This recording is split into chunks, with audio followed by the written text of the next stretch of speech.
Makio, what's up? Makio, what's up, girl? Hey, what's up? Boy, man, that was an early morning. I tell you what, that was like an early morning.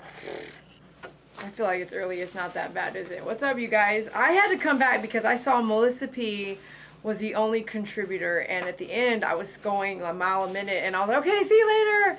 And I didn't get to say thank you to Melissa P.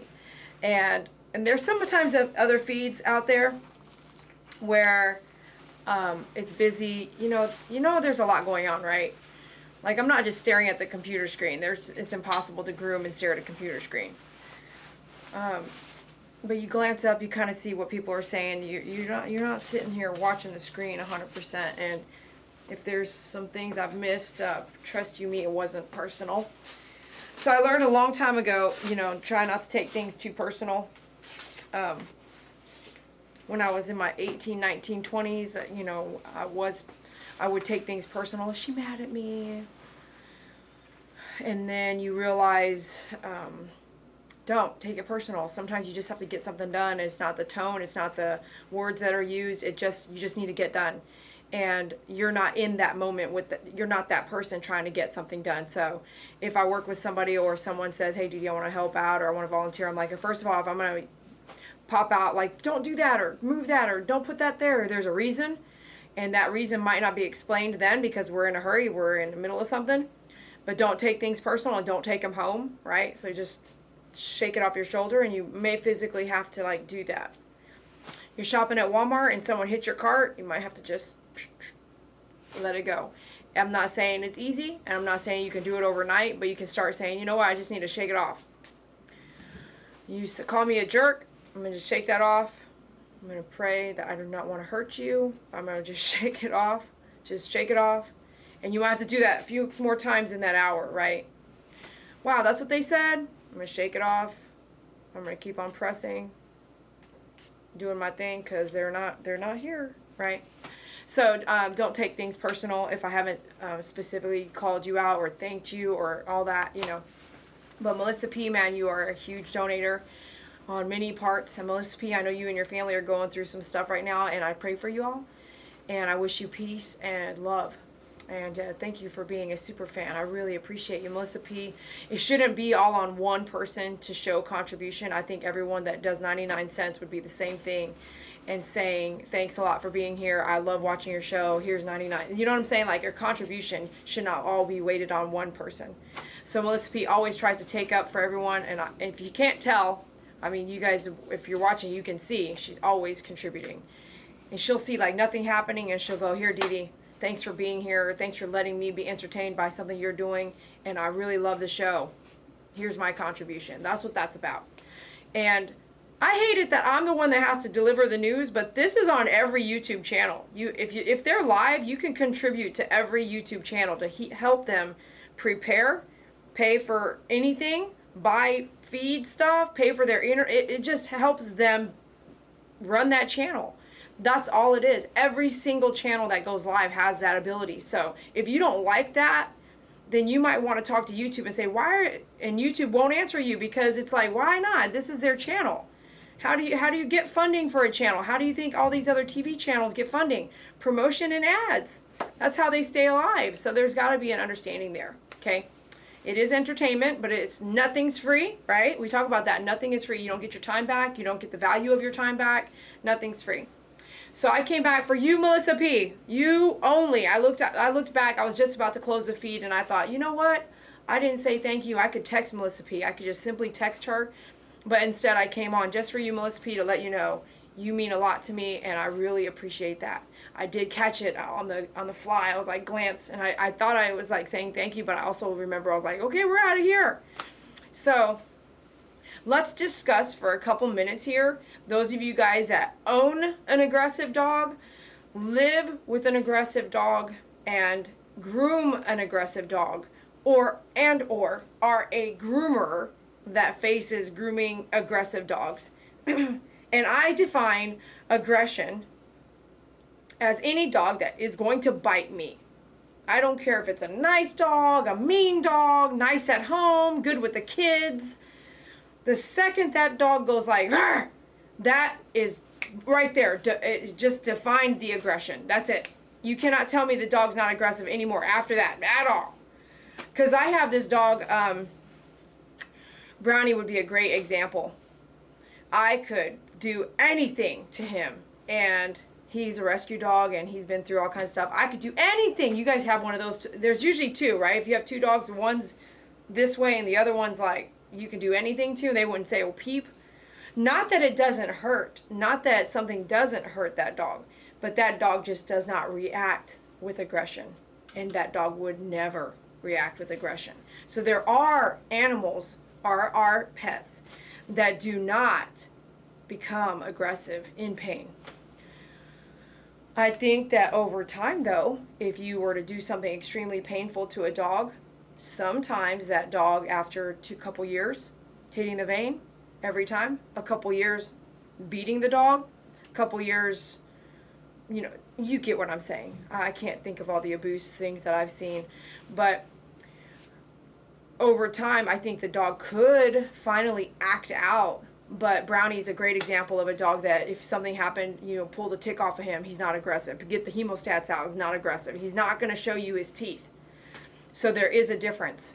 So it's not okay to cause this kind of pain over and over on dogs. Don't think I'm saying it's right or wrong, but there is a difference.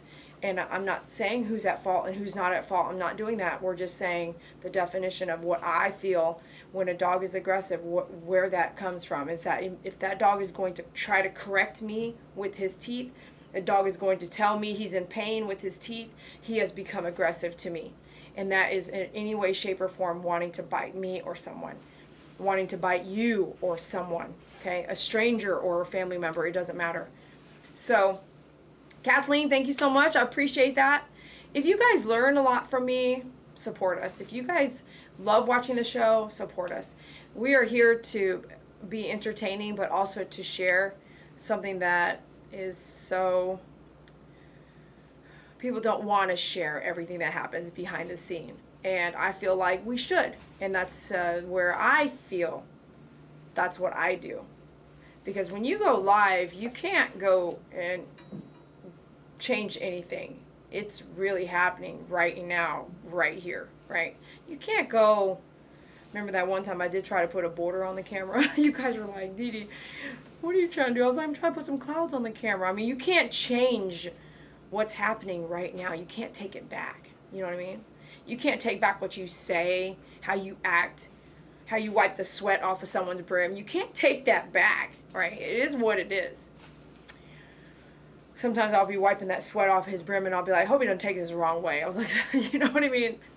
Don't give your wife any ideas. This is just just helping you. You're someone dripping with sweat. You should help them. So, can you guys hear me? Everything's good? It's so quiet in here. That's why I like to watch people like Dee Dee. She is strong. I appreciate that, Lisa. We think we're strong, right? And then you run into life where it breaks you down to your knees sometimes. You gotta get back up, hopefully. So, I wanted to talk to you about these aggressive dogs. Are any of you guys out there grooming these dogs? Anybody? I know I saw somebody say they were in bed. Deanna, make sure you please leave me reviews based off the actual service you received from me, the packages, the items, the free gift. Make sure you leave those reviews. I requested them in an email.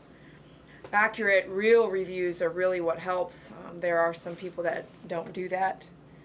And I don't have time to leave fake reviews. I will actually leave a real review. Even if I never met you, but you've done something, a phone conversation or whatever, that I will actually leave a real review. But accusations of wasting time, you guys know me, I'm not wasting my time leaving reviews that are not accurate. If I go into a restaurant and I'm going to leave a review that's accurate.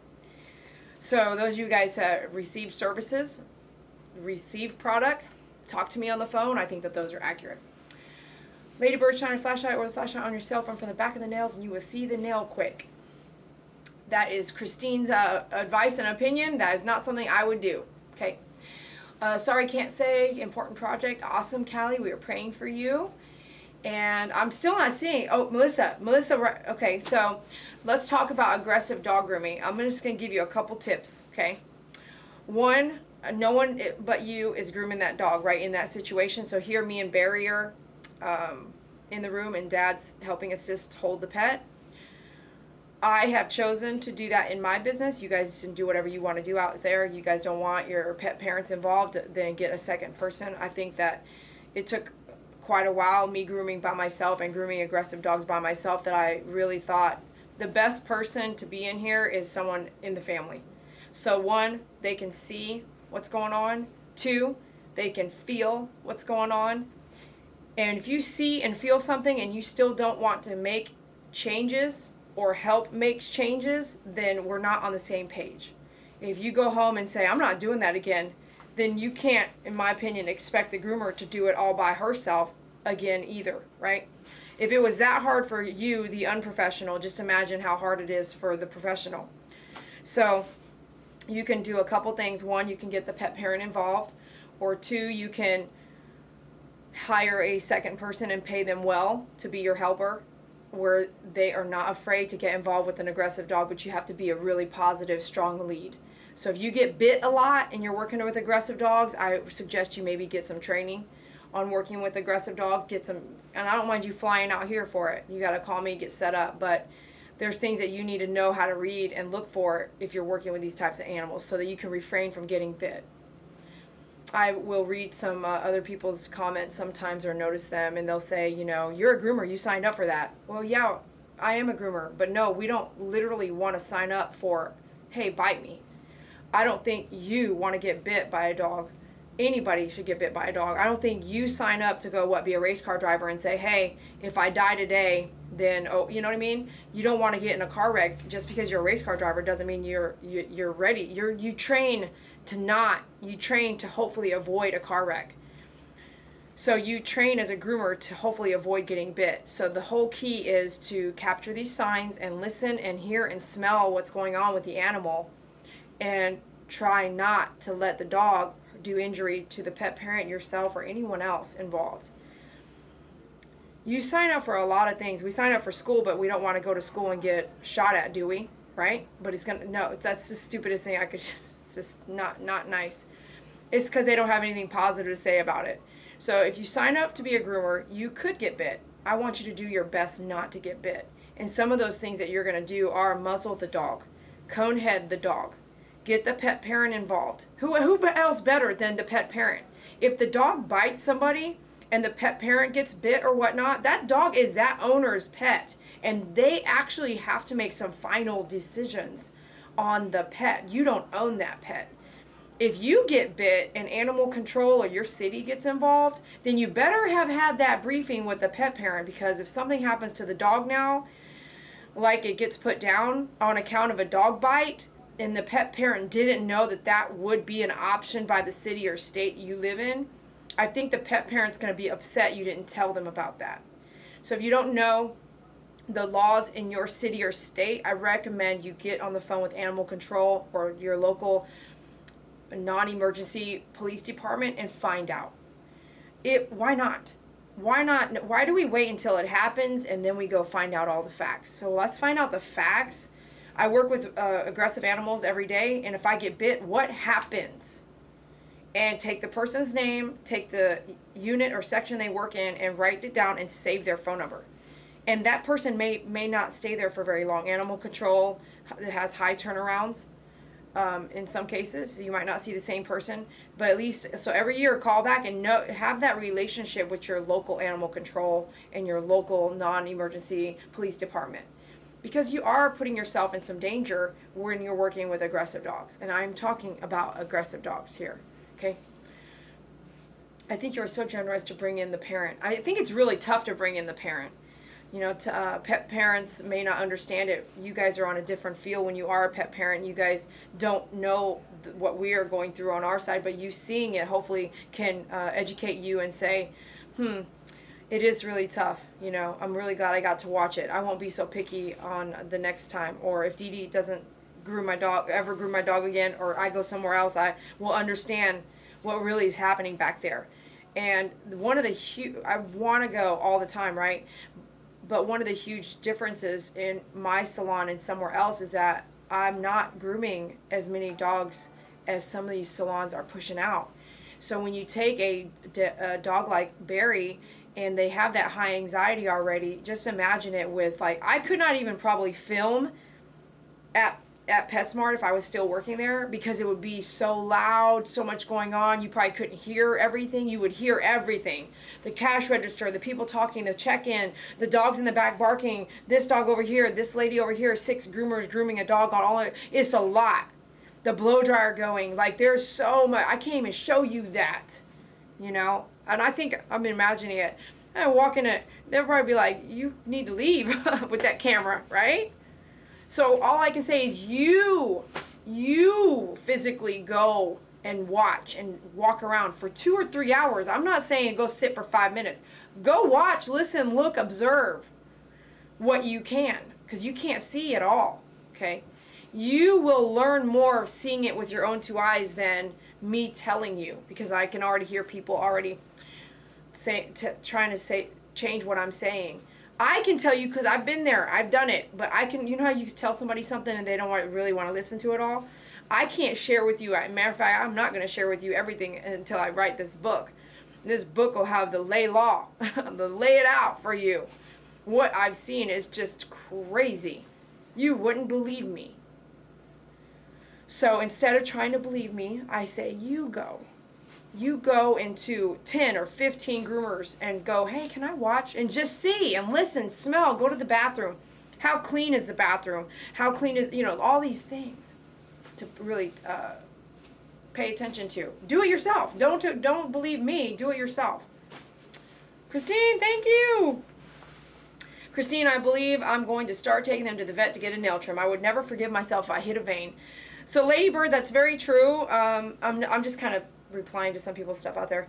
Ladybird, that's really true, but sometimes the veterinarian staff can hit a vein too. So we did a video on that, didn't we? So it just depends on, you gotta ask some questions. And you might be in a town where there's only one veterinarian. We did that video too, didn't we? It's like all in the same video. Woo, so be careful. I always want to ask a bunch of questions, you know. And yeah, I guess I probably would want to see it myself. What are you doing to my dog back there? So Ladybird Dee Dee's one of the very best for advice. Since I started watching her videos, I can tell you she is real deal. Hopefully she will help you with advice too. I'm not sure what comment. Can you repeat it? And then, so let me go back to just, there was a couple tips I mentioned already. I'm going to do a quick wrap up because I really came out for Melissa P. Melissa P, are you out there? Are you catching this? So when I'm grooming Barry, right, another tip is do not let your guard down. I have had some very close calls in my career, and none, okay, it's not that I've let my guard down on some of the situations that happened. What I feel like happened, one specific story was I was in Burleson doing nail trim outdoors. It's really hot. I'm got my table in the shade, and this is something I did for 10 years, right? Over 10 years. And client walks up, and these clients, I say clients, that's someone I've never met before. She spoke Spanish, so there was definitely a language barrier. She was holding her Chihuahua. Let me tell you, the meanest dogs are a Chihuahua. Okay, the meanest dogs can be a Chihuahua, and in my opinion, yeah, is there.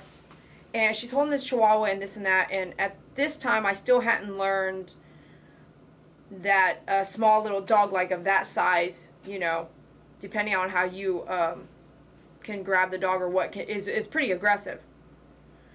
And so I had gone to like help her let go of her dog. Like she's got her dog all up in her chest, up in here and all this stuff. And I'm like, you have got to get that dog on the table, right? And so there's a language barrier. And I was like, if you want me to do the nails, you have to put the dog here on the table. You have to let go of your dog. You know, like separate yourself. Separate your boobs from the dog, right? Get like the dog off. And so, You know what I'm talking about. Those people that have got their dog all up in here doing this thing. So she's get this dog, and so I try to just assist, and boom, that dog went rah, rah, and like pop pop, it just popped my just real quick on my hand, and it didn't break skin, but I was like, your dog just bit me. You know what I mean? I'm like, your dog just bit me. Like, a warning would have been nice. Like, you know when your dog's mean. You do know that. So one of the things I have to say is, don't ever let your guard down. I don't care what size dog it is, you know. And it's another one is, if there's a language barrier, maybe don't do nothing until you get them situated. That's why a pet parent involved is really key, is because right then and there, you're the pet parent and you know your dog acts like that. You should be like, no, you know, like, no, don't do bite anybody, right? But say it in Spanish, right? For that specific client. You know your dog, and don't let your dog bite somebody. Let your dog bite you. So when you know your dog acts like that, you should not want to let your dog bite somebody. Especially if they're at language barrier, man. I was like, huh, what are you talking about? Well, I know you mentally know your dog's going to bite somebody. You'd be like, okay, no, you just touched the bum, right? You just touched the bum. But don't ever let your guard down. Don't ever walk up on a dog. Don't ever walk up on a dog. Hey, don't do that. Don't just stand up here, and if you want to see that dog, you can ask the pet owner first. Hey, no, don't do any of that. I did that recently with Jackson's pet parent has another dog, a Pekingese. Do you not know that dog? It didn't break skin, but jumped up and bit my finger. And I did that. Hey, you know, because I thought that we were family, but I had never met the Pekingese before. But I was there to meet Jackson, and I had gotten down, and the Pekingese is right there, and boom, that dog is mean, man. So don't ever, I'm in my 40s and I did that. So I'm telling you, do not let your guard down, and then do not approach a dog like that. And if you have a dog on the table, someone has a dog on the table, don't approach that dog. Hey, don't, even if the dog's being groomed, don't touch the dog, don't look at the dog. Don't get the dog all excited, right? There's so much to learn, but I'm going to end it there. Because those are some things that make a difference with what we did with Barry today. So Barry, don't let your guard down. I used a muzzle and a cone head for my safety. And are they 100%? No. The answer is no. Those are not 100%. Nothing is 100%. You see a dog in line with a muzzle on it, don't think that dog can't bite you with that muzzle. It can still bite you even with the front of its teeth like this, and it'll rip your skin right off if it wants to. Don't walk up on a dog. You want to see that dog? Hi, can I touch your dog? Okay, come over. If there's hesitant, just save your bum and save your hand. Just stay back. Just, hi, it's a cute dog. It's a cute dog. That's it. All right. Thank you, Christine. There are no groomers here where I am in West Virginia. Only vets who do basic grooming. Not many choices. In West Virginia? Really? Maybe you have to go a little, maybe you have to drive further out, man. My dog is small. He's extremely unpredictable. To be safe, I don't allow strangers to pet him. I know my dogs too. Saki and Faith, when we're out walking around, I don't know what might happen. If a kid runs up, I'll say no. I'll just immediately say no. And don't get offended, remember? Don't get offended. I would rather protect that child from what could happen before it does happen. And I'd rather go no, you know, and especially when they run up. They run up fast with that energy, and that dog, and Saki's like, what? You know, like all of a sudden you don't know what could happen. You would just be protective of your dog and of that child. And if there's a pet parent there that's upset about that, don't worry. Her child didn't get bit on account of you going, no. That's no. That's just no. Child, stop, because you don't know what can happen when you run up on a dog. With that run up, you know when someone runs up, oh, is that cute? Run up. You don't know what can happen. So always have your guard up. I mean, even if it's for other people and other stray dogs running around. All right, you guys, I love you. Thanks for being here. I appreciate you. Thanks for chit-chatting. I think it means a lot to me that you're here to listen. I hope this helps a lot of you out there. I'm going to put this under, I want to be a groomer, because I think you need to listen to some of these things. Grooming is not easy. I make it look easy because I've been doing it a long time. Some of the stuff I do is really hard. It takes a lot of experience and a lot of lessons. So don't try those lessons alone, and don't practice on dogs if you don't know what you're doing, because you may cause them to have to find a groomer like me. And us groomers that are doing dogs like this, that, you know, put ourselves in danger doing dogs like this, they're hard to find. They're hard to find because no one wants to get injured on the job. And our health can't afford the injury. So if you're wanting to do this at home, I suggest you get some training. And I don't mean an overnight training program. That's impossible. okay? You cannot learn everything I've learned in 16 years overnight. So watch the other, if you're interested in being a groomer, watch those videos and really invest in the time. You cannot learn how to groom online. You cannot learn how to be a doctor online. You cannot learn how to be, what else? What else, you guys? You cannot learn how to pour concrete online. You know what I mean? There's some things you need to physically do with your own two hands, and you need to have some good training. So make sure you get the training, okay? Don't cause trauma to dogs over repetitive, personal, trying to teach yourself and you don't know what you're doing and you injure dogs in the process. Don't do that. I don't recommend doing that.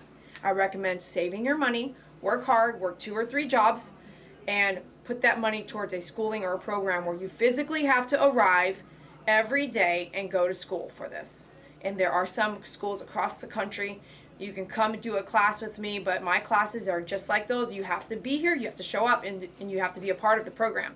You can't just come for one day or one night, overnight. You're not going to learn it all. There's no way. All right. We're out of here. I love you guys. I watched DD for a year and still butchered. Definitely can't just learn watching. I know. I love you guys. Thanks for your support. Make sure you shop at myfavoritegroomer.com. Get your Andis 5 speeds through me, as well as the Andis 10 blade and the 40 blade, the most popular blades. This 10 is the safest, shortest, in my opinion, that give you a nice summer cut. And we're going into winter. So get the guard cuts ready. Get your 4 guard and your 2 guards there. And get the dog up stands at dogupstand.com. All right, appreciate you guys. Thanks for your donations. I appreciate your time. And we will see you soon. Bye.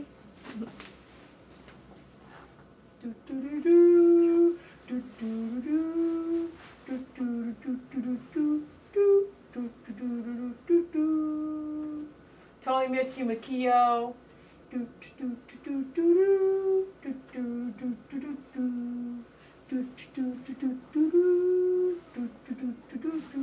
Thanks for the donations. Thanks, Ladybird. See you later.